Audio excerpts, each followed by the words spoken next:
So I just recently finished The Last of Us Part 2, and I have a lot of thoughts, so I thought I would give my little review right here. It took me almost 2 months to finish this game because it stressed me out and I read so many opinions online. Everywhere you looked, it seemed like this was the worst game ever and that it was made by some SJWs who wanted to spread a message. As I played it, that really impermeated into my head. After finishing it, I want to say that was the dumbest mistake I've ever made because The Last of Us Part 2 is not as bad as everyone says it is. In fact, it may be a masterpiece. You see, a lot of people are very upset with how The Last of Us Part 2 goes and the story that it tells. I'm just gonna let you know right now that there's gonna be spoilers. Spoiler! At the very beginning of the game, during the prologue, Joel is killed violently by this woman, Abby, who you at first know nothing about other than she killed Joel. As a player who has grown up with Joel, and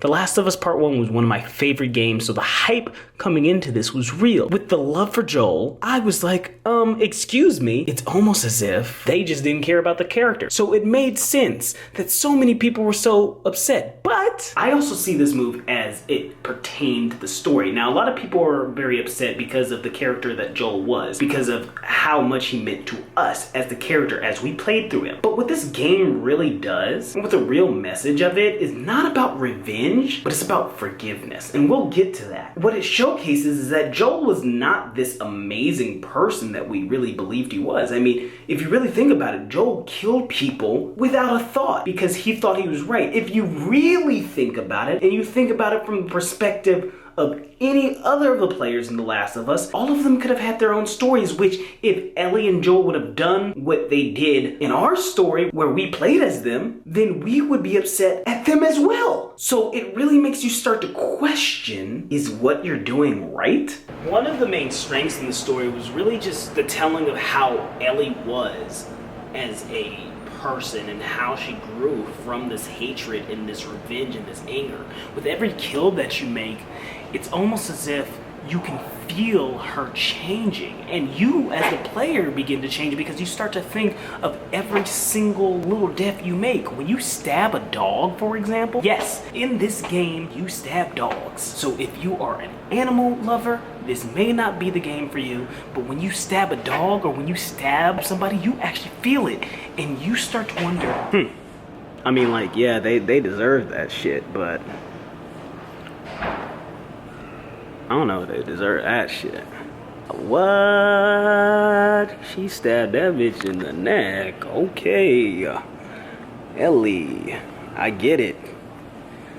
I get it. Chill. But it's really awesome to go through this journey, and Ellie's part of the story is just very interesting. Just seeing her grow as an individual, and you get to see this girl who once didn't even know how to swim, now know how to swim because of what Joel has taught her, and you get these flashback scenes where you do, after that moment, get to have moments with Joel still in the game and really get to see how he affected you growing up and how much his lie about saving you from the fireflies or really being selfish and making it so there's no cure for the human race really affects you. And the zombies almost take a back seat in this game because this game is more focused on this story of telling what I think a lot of people get wrong, which is a lot of people think it's a story about revenge and that revenge is bad. And this is really put into play when we get to the character Abby. Now again, I've already mentioned Abby. We hate Abby. She bashed our boy's head in. I hate you, Abby. When we're going around killing our friends, we don't feel anything other than, yes, Ellie, you deserve to get this redemption. The game really puts into perspective the human nature to want to get revenge. But then, this is where the twist happens,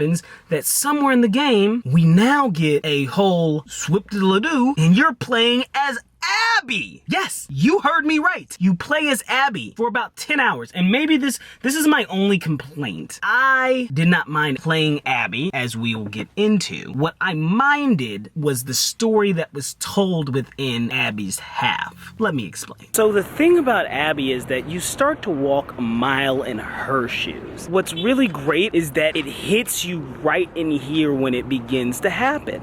So when Abby is here and you start start to go through her story, and the first thing you see is why Abby is so fucking pissed at you. And it comes to find out that if you remember from the first game, we had to shoot a doctor. Now, a lot of people, if you watch any Let's Play, was like, do we have to really shoot this guy? But we do it. That doctor we ended up shooting in the first game is Abby's father. So Abby has a reason to be mad at Joel. Again, remember, just because we play as Joel doesn't make Joel a good guy. Now, Abby has this reason to get revenge after Joel. The same way, you see where we're getting at here. So it does show that there's a never-ending cycle of violence with people that gets them to keep attacking each other, and that each cycle of violence affects another person, which then is the catalyst for another cycle of violence, and it continues and it continues and it continues. But then we really get into the meat and potatoes of Abby's story, and that's where it's really different. So I really connected with Abby in that story because you really get to see how your decisions affected her. When we get into the meat of her story, where we're really going on this journey with her and this little boy, that's where the game kind of loses most people. And it lost me too, because for 10 hours straight, you're playing as Abby, this person you already don't like, but I get the point. And then you're playing as her, and you keep playing as her,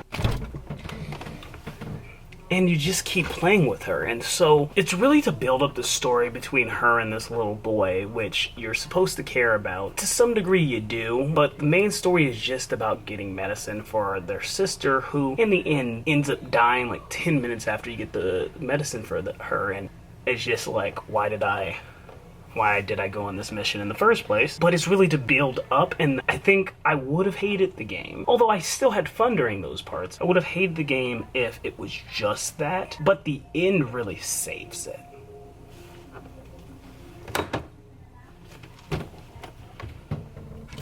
And then you find this whole story with the boy was really to set up the ending, which I think the ending is perfect for the story. In the end, there's a part where you have to play as Abby and you have to beat up Ellie, and it is a nerve-wracking part of the game because you love Ellie. You don't want to do that, and so they're really forcing you to make these decisions, which again, I can see how it would rub a lot of players the wrong way, but it makes sense in the end when Ellie makes her decision, which is really what the whole game is about. The theme of the story, which is forgiveness, not revenge, forgiveness. So in the end, Ellie goes back home and she meets up with Dina, who I haven't talked about really in this whole review because, you know what, let's get to that part of the review. Ellie is lesbian. Shocker. There are some other people in the game who are transgender. There are also some women like Abby who are more muscular than even I could even imagine myself to be. And so a lot of people took a lot of anger with this because they felt like this was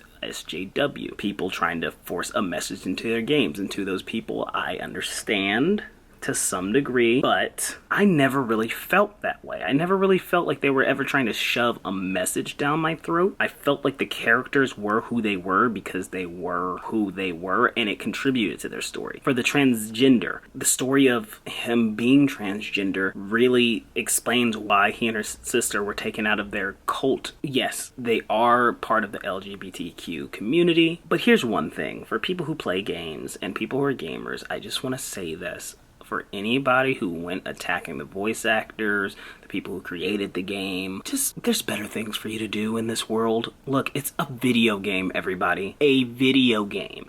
It doesn't matter. Hell, it doesn't even matter what my dumbass opinion really means.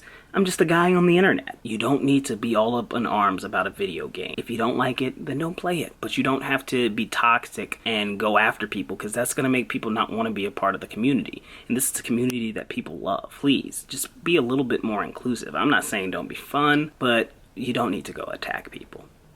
So, Ellie and Dina are living together, and Dina's had her baby. Yeah, she was pregnant. And they live together in a happy place, and Tommy wants to come over and mess up everything and say, hey, Abby's still alive. She's in Santa Barbara, which then makes Ellie leave. And Dean is like, if you leave me, I'm not gonna be here. And Ellie is like, whatever, nigga, and leaves. And so she goes to go kill Abby, but Abby's been stolen by like these crazy people. So kind of like Breaking Bad when Jesse was stolen. It's almost the same with Abby, where Abby and the little boy are stolen. I know the little boy has a name. I know he has a name and it starts with an L, but I'm gonna call him little boy for right now. They get stolen and they get taken by these crazy people, are tortured, and basically left for dead. Ellie goes to go find them and she's like, okay. She cuts them down, or she cuts Abby down, and then for some reason allows Abby to cut the little boy down, but whatever. And they walk back to some boats, and then she sees one more image of Joel's Bastion faces. It's like, I can't. And you get to fight right in the middle of you killing her. And it's an intense scene. It's an intense scene. And oh my god, this game is gorgeous. I can't believe it's taken me this long to say this. It is the most gorgeous game I've ever seen in my life on any system. It's so good. But as you're killing her, you flash to another moment where you've actually forgave Joel. You don't know this at the time because it only plays a second of it, but you let go of her.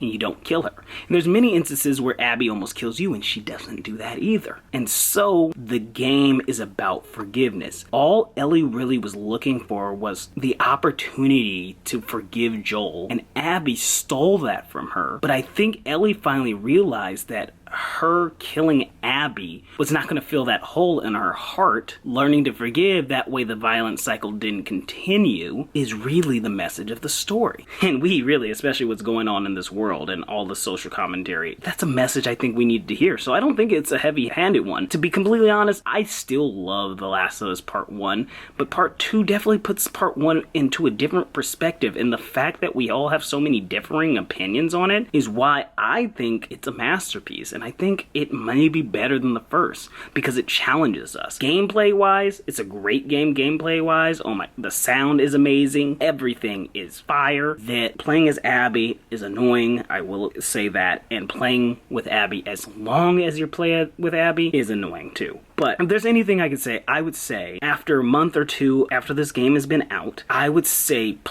if you haven't played the game, play it and make a decision for yourself. If you don't like the game, I completely understand. There are things that happen and there are choices that are made in this game that took a lot of risk, and for a lot of people that's not going to pay off, and I completely understand that. But I don't think it's just a game you should write off. I think it actually challenges storytelling. It's really good. If I had to give it a number score, I'd give it an 8 out of 10. So maybe not as good as the first one, because the first one I'd give a 10 out of 10 almost.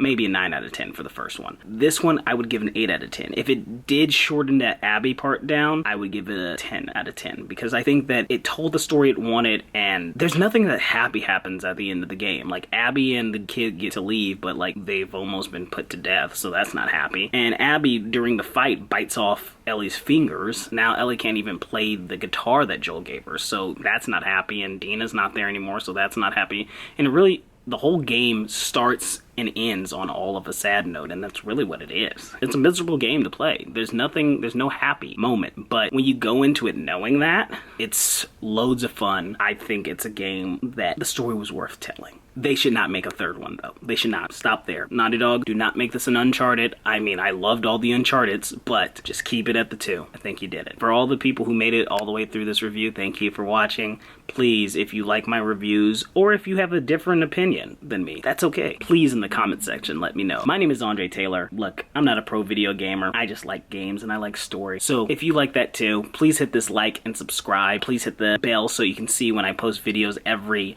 I'm gonna say Thursday or Friday, whatever, when I get this up. I want to say thank y'all, and thank you for allowing me to speak on this. Hopefully we don't get too much hate in the comments. Last of Us Part 2. What did you think about it? Let me know. Did you hate Abby? Do you hate this game? Or did you agree more with me? Let me know in the comments down below. Thanks, fam. Bye.